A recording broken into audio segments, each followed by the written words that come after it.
Las mil y una noche, anónimo. Entrega 41ª, noche 132. Así pues, llegada la noche y a instancias de su hermana, Charazot reanudó el relato. Cuentan, Majestad, que el joven de Mosul siguió explicando al médico judío. Un viernes que yo iba a rezar con mi padre y mis tíos, una vez que ya había alcanzado la mayoría de edad, me quedé con ellos al salir de la mezquita. Nos fuimos a unos jardines cercanos y allí, sentados en redondel, iniciamos una animada tertulia. Mis tíos, que eran comerciantes y muy viajeros, sacaron enseguida a relucir su tema preferido, hablar de las rarezas y maravillas de los países y ciudades que conocían, tema sobre el que a mí me entusiasmaba oírles hablar. Hicieron un buen repaso de muchos lugares, mencionando ciudad tras ciudad hasta que se centraron en el Cairo, ciudad a la que uno de mis tíos calificó con apasionamiento como la más hermosa del mundo. Otro le contradijo alegando que Bagdad, como metrópoli imperial y sede del califato, nada tenía que envidiarle a la capital de Egipto, pero enseguida saltó mi padre alegando: quien no ha visto el Cairo no ha visto nada en este mundo, hermano. La tierra de los alrededores es la más fértil, sus mujeres las más encantadoras, simpáticas y juguetonas, y el Nilo, ¡qué maravilla! No hay río más impresionante ni aguas tan dulces. Y para dar más énfasis a su discurso recitó: disfruta hoy de la bella del Nilo y del hombre que se te ofrece rendido. El agua que fluye sin cesar por el río no es más que el llanto que por ti prodigo. Continuó largo rato deshaciéndose en elogios sobre el Nilo, las islas que contiene, los frondosos vergales de los alrededores y especialmente sobre un lugar llamado la Laguna de los Abisinios, a orillas del río, cuyos jardines esplendorosos, verdes y floridos, parecían, según él, topacios incrustados en lingotes de plata, e ilustró sus afirmaciones con esta poesía. ¿Qué día pasamos en la Laguna de los Abisinios, entre luces y sombras, qué lugar tan divino!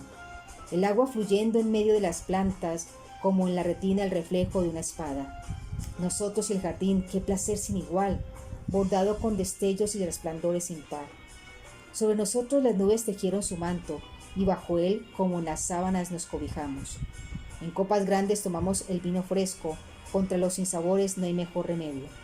Generosamente y sin mezquindad lo escanciamos, tan grande era mi sed como las copas que llenamos. La luz del alba sorprendió a Sherazad y ella dejó de hablar. ¡Qué historia tan extraordinaria e increíble!, exclamó su hermana Dinazar. Pues si la próxima noche aún sigo con vida y su majestad el rey me lo permite, os contaré el resto, que es mucho más sorprendente todavía, replicó Sherazad.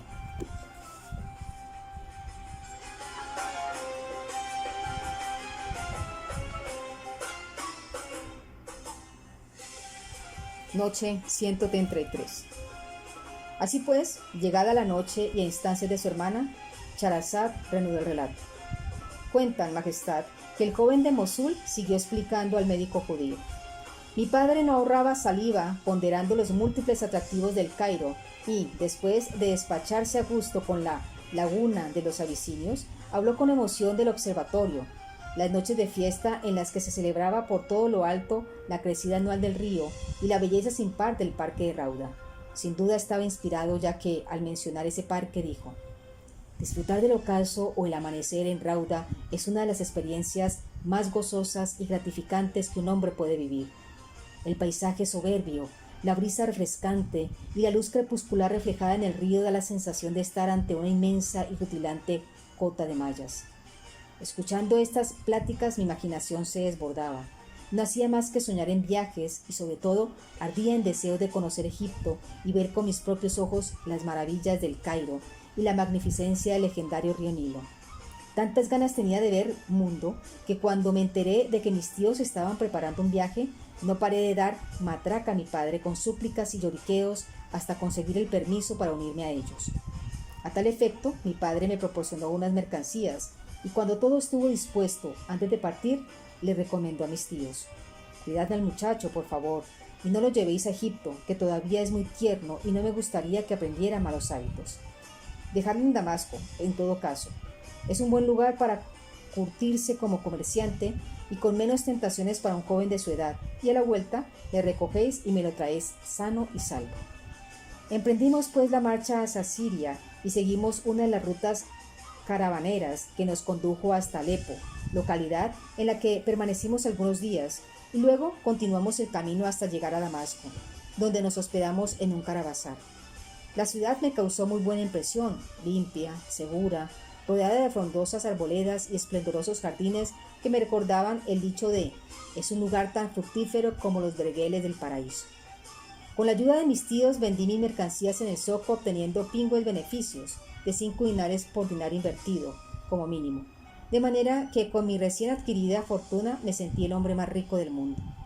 Una vez concluidos sus negocios, mis tíos decidieron proseguir el viaje hacia Egipto y a mí, cumpliendo con lo prometido a mi padre, me dejaron en Damasco. Después de darme múltiples consejos y recomendaciones, y quedamos en que me recogerían en su camino de vuelta a Mosul. Me quedé solo en Damasco, pues, como dueño y responsable de mis actos. A los pocos días de la partida de mis tíos, alquilé una casa, por una módica cantidad, a un tal Saudun Abdarrahman. Era una casa bastante grande, con mosaicos en las paredes y pavimento de mármol. Tenía un amplio vestíbulo, una sala de estar, cocina con despensa, un gran dormitorio con armarios, un patio, y disponía además de agua todos los días, ya que en el patio había una fuente de agua que manaba sin cesar. Así que me instalé cómodamente en mi nuevo dormitorio, y como no tenía problemas económicos, en lugar de ponerme a trabajar para aumentar mi capital, me dediqué a la buena vida sin escatimar el dinero. Buena comida, buena bebida, saraos y diversiones. Un día, que estaba sentado en el porche de mi casa, distraído viendo pasar la gente y sin dar golpe, como hacía habitualmente, me fijé en una muchacha que, vestida lujosamente y con andares provocativos, apareció por la calle. No le quité los ojos de encima desde que la avisté, y cuando pasó delante de mi casa, le dediqué una galantería y le hice una seña como queriendo decir «acércate, preciosa», aunque suponía que no tendría la menor trascendencia. ¿Y cuál no fue mi sorpresa ante la reacción de la muchacha? Se paró, me miró y, ni corta ni perezosa, dio media vuelta, dirigió sus pasos hacia mí y entró en mi casa.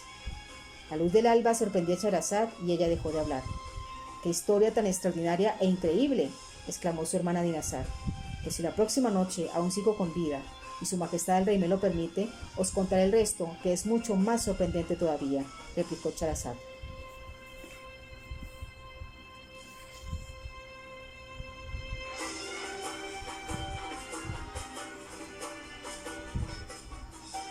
Noche 134. Así pues, llegada la noche y a instancias de su hermana, Scheherazade reanudó el relato. «Cuentan, majestad, que el joven de Mosul siguió explicando al médico judío. Imaginaos mi alegría y excitación al ver que entraba. Me levanté de un salto, entré tras ella, cerré la puerta y la invité a que pasara al salón.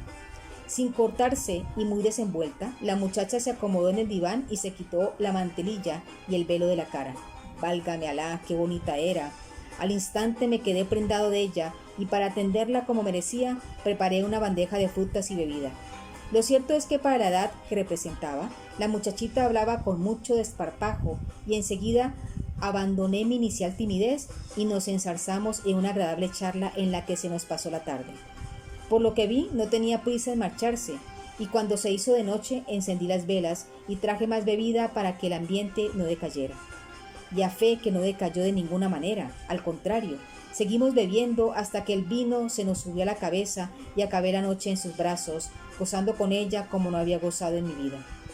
A la mañana siguiente llegó la hora de despedirnos. Saqué 10 dinares de una bolsa y quise entregárselos, pero ella, en lugar de aceptarlos, se enojó y me dijo muy ofendida: «¿Qué te has creído, jovencito, que soy una de esas? No, señor. Si estoy contigo es porque me da la gana y nada más que por eso. Guárdate el dinero y utilízalo para preparar otra velada como la de ayer. Si te apetece, de aquí a 3 días volveré y podemos divertirnos otra vez juntos. ¿Quieres?». Que si quería, no deseaba otra cosa que repetir la placentera noche que había pasado con ella, así que me guardé el dinero y le dije que la esperaría los días que hiciera falta. Quedamos pues que volvería dentro de 3 días, en el tiempo que va entre la oración del ocaso y la vespertina, y se fue, llevándose consigo mi corazón y mi dicha. ¿Cómo podía estar yo seguro de que volvería? Los días y las noches se me hicieron larguísimos esperando el momento de la cita, pero tal como habíamos quedado, 3 días después, y pasada la hora de la oración del ocaso, ella se presentó de nuevo en mi casa, vestida para la ocasión y exhalando un perfume que quitaba el sentido. Pasamos una velada de ensueño. Charlamos, comimos, bebimos, hicimos el amor y terminamos durmiendo abrazados en mi cama como dos tortolitos. Al cabo de 3 días repetimos el encuentro, otra noche más de felicidad y deleite, y al amanecer del siguiente día, cuando ella se aprestaba a irse, haciéndose la coqueta, me dijo: ¿Te gustó, amor mío? ¿Te parezco bonita? Pues claro que sí, pequeña, respondí yo enérgicamente.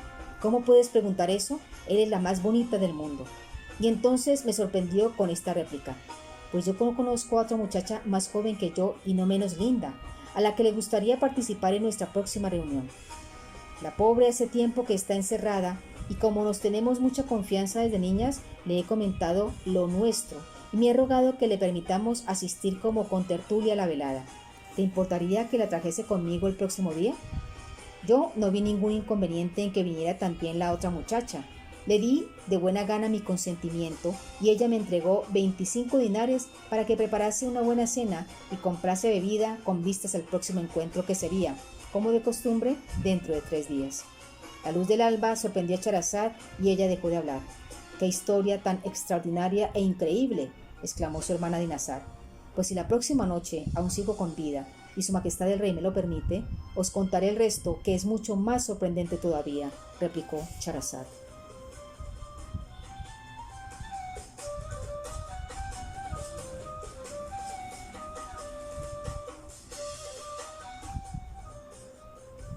Noche 135.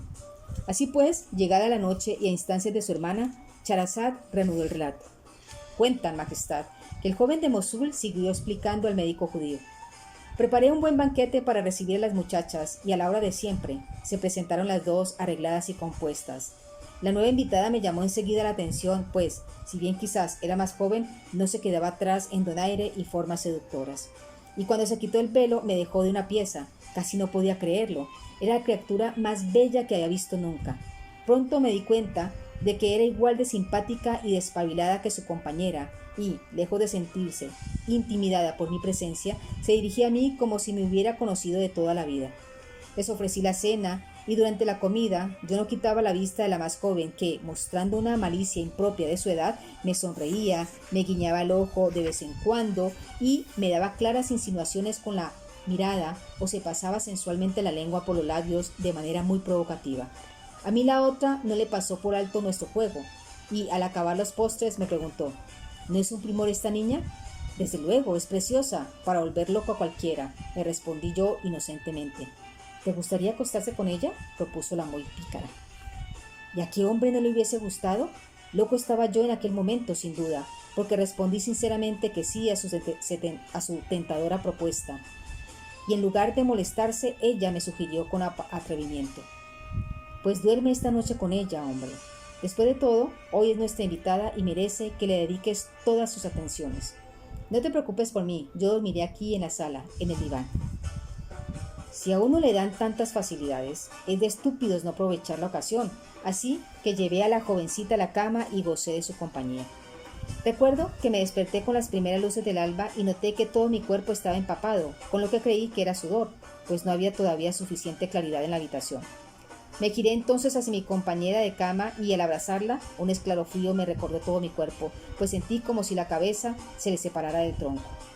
Pegué un respingo, me levanté de la cama, abrí la ventana y ¡horror! La muchacha había sido degollada. Lo que empapaba mi cuerpo y el suyo no era sudor, sino sangre. Me puse a chillar como un demente y me precipité hacia la sala en la que pensaba que la otra muchacha estaría durmiendo, pero en la sala no había nadie. Y entonces comprendí la pavorosa verdad. La malograda muchacha había sido degollada por su propia amiga, seguramente cegada por los celos. ¡Qué crimen tan horrible! ¡Qué dañinos son los celos a la mío! Me quedé un buen rato paralizado de miedo, sin saber cómo reaccionar, rogando a Alá que me iluminara para hallar una solución a tan desgraciado asunto y maldiciendo la perfidia de las mujeres. Aunque yo no había asesinado a la muchacha, si la encontraba muerta en mi casa, vaya guinda me caería. Poco a poco me fui serenando y empecé a discurrir con lógica de nuevo. En primer lugar me lavé y luego cavé una fosa en el patio, donde enterré a la muerta y la ropa manchada de sangre. Después limpié mi habitación para que no quedara ni rastro del crimen y finalmente me puse ropa limpia, cogí todo mi dinero y salí de mi casa cerrándola con llave. Mi idea era huir de Damasco lo antes posible, por lo que me fui a ver a Saudún, el casero. Le pagué el alquiler de un año y seguidamente me dirigí al caravasar más próximo y me uní a la primera caravana de comerciantes que partía para Egipto. La luz del alba sorprendió a Charazad y ella dejó de hablar. «¡Qué historia tan extraordinaria e increíble!», exclamó su hermana Dinazar. «Pues si la próxima noche aún sigo con vida y su majestad el rey me lo permite, os contaré el resto, que es mucho más sorprendente todavía», replicó Charazad.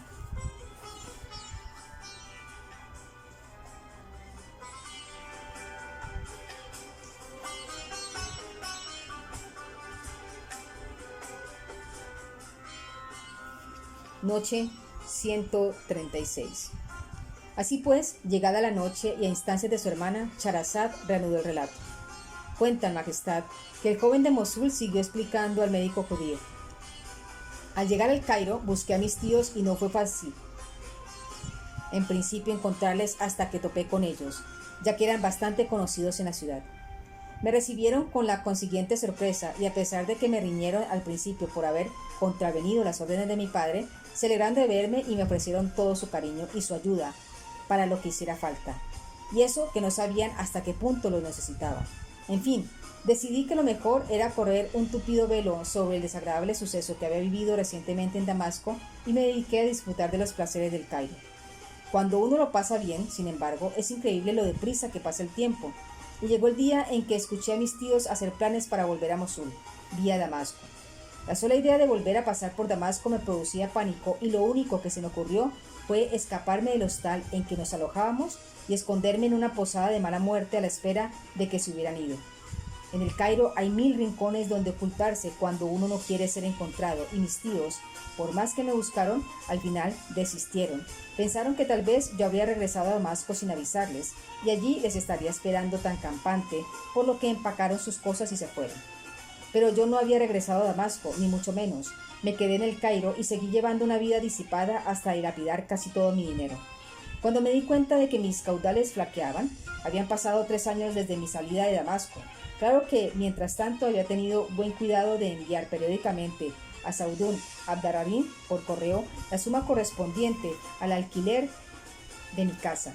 Jugué entonces que había llegado el momento de tomar una decisión, y después de darle muchas vueltas me gasté el último dinero que me quedaba en el pasaje de una caravana que se dirigía a Damasco.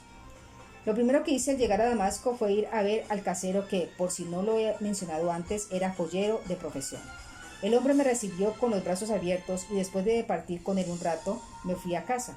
La casa, tal como tuve ocasión de comprobar, estaba tal como la había dejado. Nadie había entrado en el tiempo que había estado ausente. Lo primero que hice fue vestirla, que bien lo necesitaba, y a continuación me puse a quitar el polvo, barrer y fregarla a fondo. Y fue durante la limpieza que, debajo del colchón en el que había dormido con la muchacha degollada, encontré una cadena de oro con un colgante precioso, fabricado por algún orfebre experto, con una amalgama de gemas y que a todas luces había pertenecido a la difunta. La sola visión del collar me recordó el hecho luctuoso y me estremecí pensando en el trágico final de la bella muchacha. Pero la vida continúa, como dicen, y no tuve más remedio que seguir fregando y pensar cómo me lo compondría en adelante para mantenerme, pues me había quedado sin dinero. Y fue en una de esas cavilaciones que el diablo se metió por medio y me sugirió la idea de vender el collar que había encontrado debajo del colchón. Terminada la limpieza de la casa, cogí el collar, lo envolví en un pañuelo y me fui al Zoco. Allí me puso en contacto con una intermediaria que, después de echarle un vistazo al género, certificó que el collar tenía mucho valor y quedamos en que, mientras él me buscaba un comprador, yo le esperaría en la joyería de Saudún Abdarrahman. A la hora en que el mercado estaba en su apogeo, el intermediario apareció en la joyería y con un mohín de disgusto en los labios me dijo: «Señor, nos habíamos equivocado. Resulta que el collar no vale un pimiento, la cadena no es de oro, sino solo chapada, y las gemas del colgante son falsas. Lo máximo que me han ofrecido por el ansiado 1000 dinares. ¿Qué os parece? ¿Aceptáis el precio?». En aquel momento no me di cuenta, pero os adelanto que el intermediario me estaba engañando y le había ofrecido en realidad 2000 dinares, y como yo estaba realmente necesitado de dinero, le dije que aceptaba el precio y que ya sabía yo que el collar no valía lo que aparentaba. No obstante, el intermediario, como buen chalán, se olió que en el asunto había gato encerrado y en lugar de ir a vender el collar, como me había dicho, lo llevó al síndico del Zoco. Ambos comentaron el caso y fueron a denunciarlo al valí. Al parecer, le contaron que el collar había sido robado y que tenía localizado al ladrón, un joven que se hacía pasar por comerciante y estaba esperando en la tienda de Saudun Abradaham. Figuraos la desagradable sorpresa que recibí cuando la policía irrumpió en la joyería, con una orden de detención contra mí. Para mi vergüenza, me acusaron delante del casero del ladrón y me llevaron detenido a la comisaría. El valí me interrogó duramente al respecto, y al ver que yo negaba el cargo, ordenó que me flagelaran para comprobar si eran ciertas mis palabras. De aquí las señales del flagelo que desgraciadamente todavía conservo en la espalda. Aguanté el tormento todo lo que pude, pero cuando el dolor fue insoportable, me confesé culpable del robo. Escribieron las confesiones y me obligaron a firmarlo. Y después llegó lo peor, porque según lo previsto por la ley en tales casos, el valí hizo que me cortaran la mano. Pocas cosas recuerdo de los momentos posteriores a la dolorosa amputación, puesto que me desmayé, y al recobrar el conocimiento, vi que me habían cauterizado el muñón con aceite hirviendo. Saudun Abradaham, que también se había presentado en comisaría para interesarse por el caso, se hizo cargo de mí, me dio un vaso de vino para que me reanimara, y cuando estuve en condiciones de andar, me acompañó a casa. Muchacho, no te creía capaz de hacer una cosa así, me has defraudado, me dijo por el camino. A nadie le hace gracia tener como inquilino a un ladrón, o sea que, a partir de hoy, búscate otro lugar para vivir. Le pedí que me concediera 3 días de plazo para encontrar casa, y aunque no de muy buena gana, se avino finalmente a ello. Triste y abatido, me encerré en casa, sin ánimos de salir para ir a buscar otra vivienda, porque, aparte de otras consideraciones, ¿con qué dinero la pagaría? Y para más desgracia, tampoco podía regresar a Mosul. ¿Con qué cara me presentaría ante mi padre con una mano cortada? ¿Quién creería en mi inocencia? Agobiado hasta el límite, lloré amargamente por mi ansiado destino. La luz del alba sorprendió a Charazad y ella dejó de hablar. ¡Qué historia tan extraordinaria e increíble!, exclamó su hermana Dinazar. Pues si la próxima noche aún sigo con vida y su majestad el rey me lo permite, os contaré el resto, que es mucho más sorprendente todavía.